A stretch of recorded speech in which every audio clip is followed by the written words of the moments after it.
পারে না আমার শ্রমিকরা তাদের ন্যায্য বিচার পায় না, তাদের ন্যায্য অধিকার।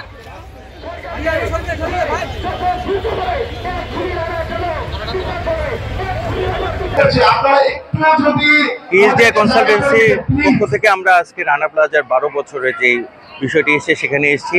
এই রানা প্লাজা আসলে 12 বছর আগে 2013 সালের এই আজকের দিনে 24 এপ্রিল যে ঘটনাটি ঘটেছিল সেটা অনেক মর্মান্তিক ছিল এবং সেই মর্মান্তিক ঘটনায় আমাদের অনেক শ্রমিক ভাই বোনরা তাদের প্রাণ হারিয়েছে এবং অনেকেই পঙ্গু হয়েছে, তাদের পরিবাররা অসহায় অবস্থায় আছে। আমরা দাবি জানাতে চাই এই খুনি রানার ফাঁসি হোক এবং শুধু সেটা না, আরও যারা এই ঘটনা ঘটছে তাদের এই ঘটনার যোগ্য শাস্তি দেওয়া হোক এবং এখানে একটি হাসপাতাল এবং পুনর্বাসন কেন্দ্রের দাবি জানানো হয়েছিল, সেই দাবিগুলো বাস্তবায়ন করা হোক এবং সেটা ভালোভাবে যেন হয় এবং পাশাপাশি অন্য কোনো জায়গায় যেন এরকম ঘটনা না ঘটে এই জন্য সরকারের কাছে উদাত্ত আহ্বান জানাচ্ছি। এবং পিএইচডি কনসালটেন্সির পক্ষ থেকে আমরা সবাই সাথে থাকতে চাই এবং শ্রমিকদের পাশে থাকতে চাই এবং এই ভিডিও সবার মাঝে ছড়িয়ে দিতে চাই।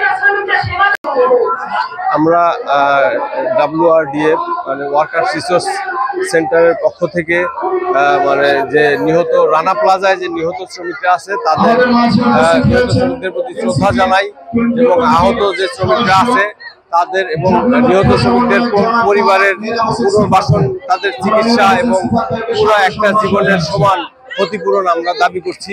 এটা শুধু মানে স্মৃতি নয়, একটা মর্মান্তিক স্মৃতি না, এটা একটা মানে এই যে ফ্যাশন ব্র্যান্ডগুলো, তারপরে আপনার এই যে সাপ্লাই চেইনের যে একটা মূল সাপ্লাই চেইনের একটা মানে শ্রমিক ঠকানোর একটা ওয়ে, সেটা এই রানা প্লাজার ঘটনার মধ্যে দিয়ে আমরা বুঝতে পারছি।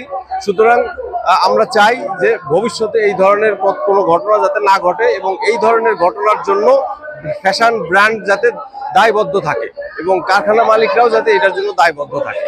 এটা আমাদের মানে ওয়ার্কার্স রিসোর্স সেন্টারের পক্ষ থেকে এটা আমাদের দাবি। আপনারা জানেন যে রানা প্লাজার শ্রমিকদের এই হত্যাকাণ্ডের 12 বছর পার হচ্ছে এবং এই 12 বছরের মধ্যে আমরা দেখছি রানা প্লাজা শ্রমিকদের ক্ষতিপূরণ, পুনর্বাসন, সুচিকিৎসা নিশ্চিত করা হয়নি।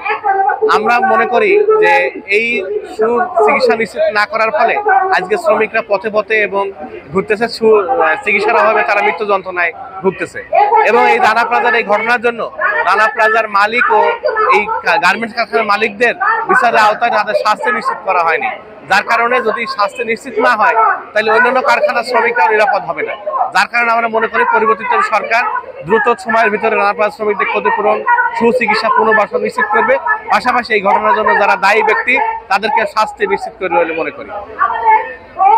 সুস্থ বিচার চাই, আমাদের ক্ষতিপূরণ চাই, আমরা বাঁচতে চাই, মূল কথা আমরা বাঁচতে চাই। 12 বছর হয়ে গেছে, আমাদের আজ পর্যন্ত ক্ষতিপূরণ দেয় নাই।